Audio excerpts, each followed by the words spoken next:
नमस्कार, ई news MP में आपका स्वागत है। मैं हूं आपके साथ रीना। वित्त मंत्री निर्मला सीतारमण के बजट को पीएम नरेंद्र मोदी ने उम्मीदों का बजट बताया। उन्होंने कहा कि ये गरीब, किसान और मध्यम वर्ग सभी की उम्मीदों को पूरा करने वाला है। परंपरागत रूप से अपने हाथ से औजारों और टूल्स से कड़ी मेहनत कर कुछ न कुछ सृजन करने वाले करोड़ों विश्वकर्मा इस देश के निर्माता हैं। उन्होंने कहा कि लोहार, सुनार, मूर्तिकार, बहुत लंबी लिस्ट है। इन सभी की मेहनत से देश इस बजट में पहली बार अनेक प्रोत्साहन योजनाएं लेकर आया है।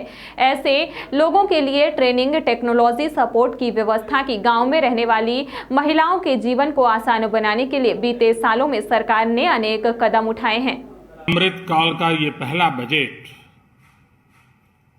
विकसित भारत के विराट संकल्प को पूरा करने के लिए एक मजबूत नींव का निर्माण करेगा। ये बजट वंचितों को वरीयता देता है। ये बजट आज की एस्पिरेशनल सोसाइटी, गांव, गरीब, किसान, मध्यम वर्ग सभी के सपनों को पूरा करेगा। मैं वित्त मंत्री निर्मला जी और उनकी टीम को इस ऐतिहासिक बजट के लिए बधाई देता हूं। साथियों, परंपरागत रूप से अपने हाथ से औजारों और टूल्स से कड़ी मेहनत कर कुछ न कुछ सृजन करने वाले करोड़ों विश्वकर्मा इस देश के निर्माता हैं। लोहार, सुनार, कुम्हार, सुथार, मूर्तिकार, कारीगर, मिस्त्री, अनगिनत लोगों की बहुत बड़ी लंबी लिस्ट है। इन सभी विश्वकर्माओं की मेहनत और सृजन को देश इस बजट में पहली बार अनेक प्रोत्साहन योजना लेकर के आया है। ऐसे लोगों के लिए ट्रेनिंग, टेक्नोलॉजी, क्रेडिट और मार्केट सपोर्ट की व्यवस्था की गई है। पीएम विश्वकर्मा कौशल सम्मान यानी पीएम विकास करोड़ों विश्वकर्माओं के जीवन में बहुत बड़ा बदलाव लाएगा। साथियों, शहरी महिलाओं से लेकर गांव में रहने वाली महिलाएं हो, कारोबार, रोजगार में व्यस्त महिलाएं हो या घर काम में व्यस्त महिलाएं हो, उनके जीवन को आसान बनाने के लिए बीते वर्षों में सरकार ने अनेक विविध कदम उठाए हैं। जल जीवन मिशन हो, उज्ज्वला योजना हो, पीएम आवास योजना हो, ऐसे अनेक कदम। इन सबको बहुत बड़ी ताकत के साथ आगे बढ़ाया जाएगा।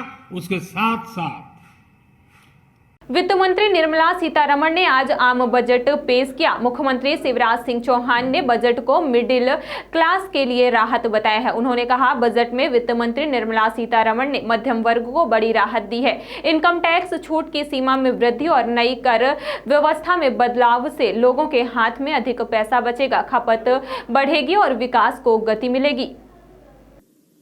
ये बजट प्रधानमंत्री जी के संकल्प आत्मनिर्भर भारत के निर्माण को पूरा करने वाला बजट है। एक वैभवशाली भारत, एक गौरवशाली भारत, एक संपन्न भारत, एक समृद्ध भारत और एक शक्तिशाली भारत के निर्माण का बजट है।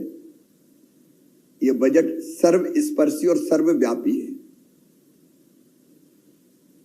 समाज के हर वर्ग का कल्याण इस बजट में निहित है। देश के हर राज्य का कल्याण इस बजट में निहित है। ये गरीब कल्याण का बजट है। ये किसानों के उत्थान का बजट है। ये माताओं को, बहनों को और बेटियों को आगे बढ़ाने वाला बजट है। ये मध्यम वर्ग को सशक्त करने वाला बजट है। 7 लाख रुपए तक की आय टैक्स फ्री की गई है। ये कमजोर वर्गों के कल्याण का बजट है। ये नौजवानों का बजट है। ऐसे बजट के लिए मैं माननीय प्रधानमंत्री जी का मध्य प्रदेश की 8.5 करोड़ जनता की ओर से अभिनंदन करता हूं और केंद्रीय वित्त मंत्री श्रीमती सीतारमण जी को बहुत बहुत बधाई देता हूं।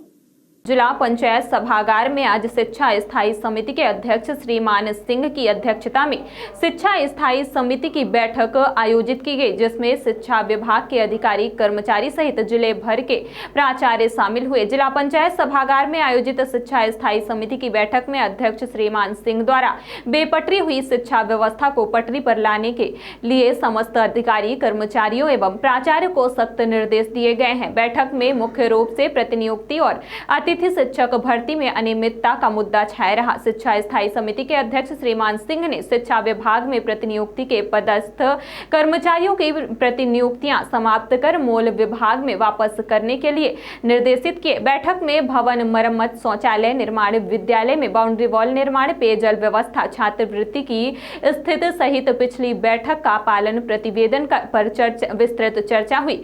उनके द्वारा अनुपस्थित प्राचार्य को लेकर नाराजगी जाहिर की गई है। वहीं शिक्षा विभाग में पदस्थ ऐसे कर्मचारी जो योजनाओं के इतर मनमानी करने पर तुले हुए हैं को हिदायत भी दी गई है।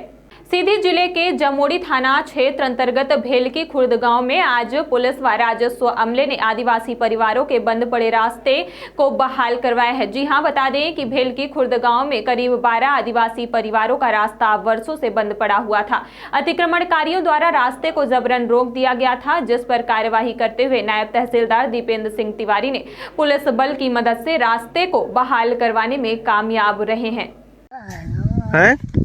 सुविधा चार जने नहीं होके निकली थे, आई थे, गई थे, हमारी हम घर घर है। और पहले परेशान थे? नहीं, रास्ता बंद रहा तो परेशान रहे? न। फिर कहाँ से जात रहे? पहाड़ी से घूम के जाते रहे? कहाँ पुल उठ के जाई तो हमसे पुल का आता ही नहीं है। तो अब तो ठीक है ना, अब सुविधा हो गया है, रास्ता खुला है तो खुल जाए तो सुविधा हो। तो खुल रहा है ना, तो खुलवा रहे हैं ना बैठ के सामने। इसी के साथ फिलहाल इतना ही। मुझे दीजिए इजाजत। प्रदेश व विंध्य क्षेत्र की खबरों से अपडेट रहने के लिए हमारे YouTube, Facebook, WhatsApp से जुड़िए और हमारे चैनल को सब्सक्राइब करिए। आप रोज की खबरें हमारी वेबसाइट www.enewsmp.com पर भी पढ़ सकते हैं। इसके अलावा Google Play Store पर हमारा ऐप डाउनलोड कर सकते हैं। तब तक बने रहिए E News MP पर। धन्यवाद।